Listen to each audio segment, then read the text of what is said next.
The Los Angeles Rams. This team recently acquired Matthew Stafford after a season that they went 10-6, and usually is a good season, but the Rams organization thought, okay, this isn't enough. We need to get more. We need They to get saw Matt the writing Stafford. on the wall with Jared Goff. So they went out and got Matthew Stafford, and this year they are projected 10.5 wins. Do you have the over or under for that? I would pick the over. Like I said, I think all these teams are good. And I think the Rams especially, I would say between the Rams and the 49ers, I'm almost certain that at least one of those two teams is going to win the division.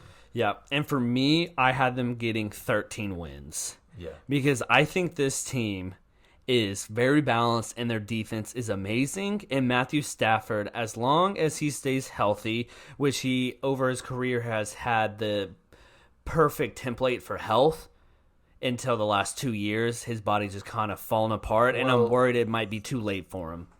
Well, he hasn't always been healthy, but he's always had played prior to the last 2 Okay, years. I agree with that, yeah. So, yes. I think now Matthew Stafford is, I think when we ranked him, do we both have him 6th? I don't remember, but we both had him way higher than Definitely, consensus. Yeah, I think that, most people should know how good Matthew Stafford is, even if they don't. Yeah.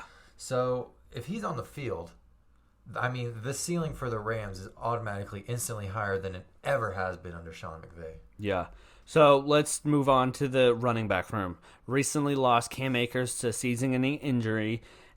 Darrell Henderson has moved up, and they have Jake Funk and Xavier Jones behind him. No, kind of nobodies. Yeah. Do you think Darrell Henderson will be that every down back, or what do you think the running back room is going to look like? It's probably going to be a committee unless one of these guys really shows out.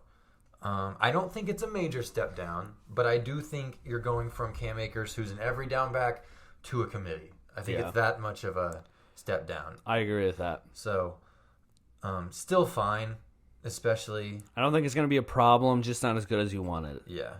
Let's move on to the wide receivers. And I think the wide receivers are very good, but they're not like top tier guys. So you have Robert Woods and Cooper Kupp, which are complete opposites. Robert Woods has a high floor and a low ceiling. Like, you know what you're getting with him every single year. Yeah, and then doesn't get hurt, also doesn't surprise you. But yeah, and then Cooper Kupp does get hurt, but he's surprising and he's super great when he does play. Yes. And he has the highest of the highs and the lowest of the lows. Yeah. With around them, they recently acquired Deshaun Jackson, and behind them they have Van Jefferson and Tutu Atwell. Right. So a very deep wide receiver group. Yeah, Van Jefferson had some flashes last year, kind of disappeared a little bit as the year went on. So you're hoping that you get more out of him. Deshaun Jackson will probably look like a great deep threat for about 8 games next year, and will miss the rest of them due to injury. That's not a hot take. Tutu Atwell is one of the smallest human beings that the NFL has ever seen, so I'm kind of intrigued to see what Sean McVay is going to do with him.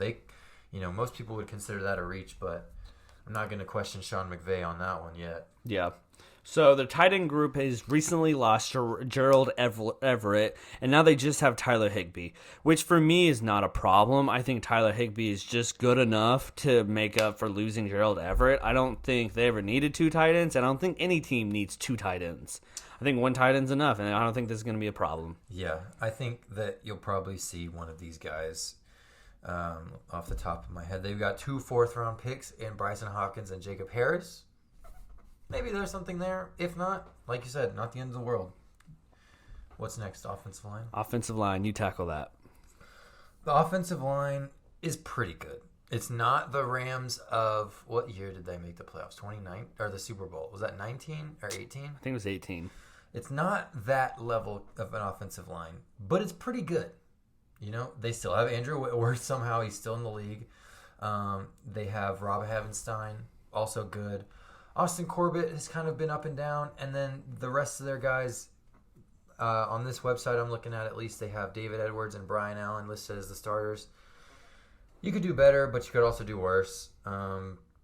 Again, I think with this scheme under Sean McVay, they're not concerned too much with their offensive line, even though it's not a top 5 or 10 unit in the league. Yeah, I think this offensive line is just good enough there where you're not going to complain, but not good enough where you're going to boast about it. They're probably going to struggle against, super top tier edge rushers, but other than that, I think that they'll be good. And then on the other side of the ball, they have a very good defensive line, headlined by the best player in the NFL right now, Aaron Donald. Yes. They also have Ashawn Robinson and Sebastian Joseph Day, both not very good, but good, serviceable defensive linemen that you love right next to Aaron Donald. Correct. Aaron Donald is, I don't think it's controversial to say he's the best pass rusher in the league. They have also, doesn't hurt to have maybe... I would consider him the best cornerback in the league. I would too. I agree. Jalen Ramsey can't hurt. Opposite of him, they actually had a little bit of a breakout year from Darius Williams last year, and they had Jordan Fuller, who looked pretty good as well. And then I also like Taylor Rapp. Yes. I'm high on Taylor Rapp. Yeah. I think he's good. Also good. And I think this secondary is one of the better secondaries in the league. Yeah.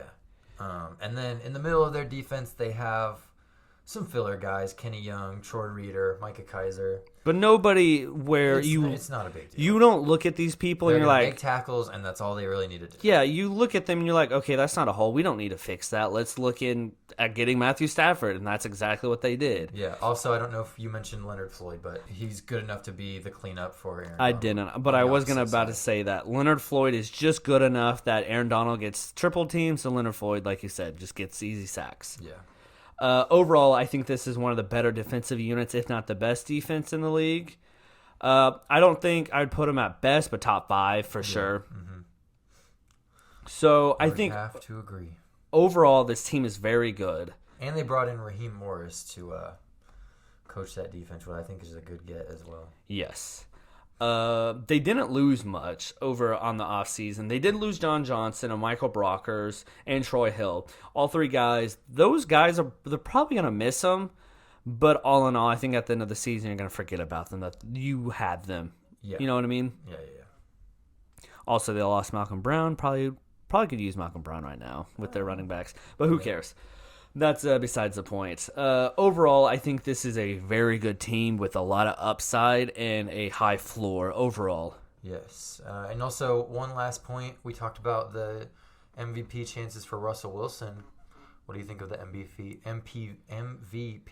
chances for Matthew Stafford? I think his MVP chances aren't great, but his MVP chances are better. You know what I mean? Yeah. MVPs, seriously, though, I think Matthew Stafford, I think he could be a dark horse. I think this is his first year that it's actually, you looked at him and you're like, okay, he could actually do this. He could actually pull this off. And I think with his resume and his history, I think if he takes them to the playoffs and they have a dominant year and he throws for 4,500 yards and 35 touchdowns, I think people are going to be looking at him for the MVP. Yeah, if the Rams are the number 1 seed in the NFC and he's lighting it up, I could totally see it. Me too.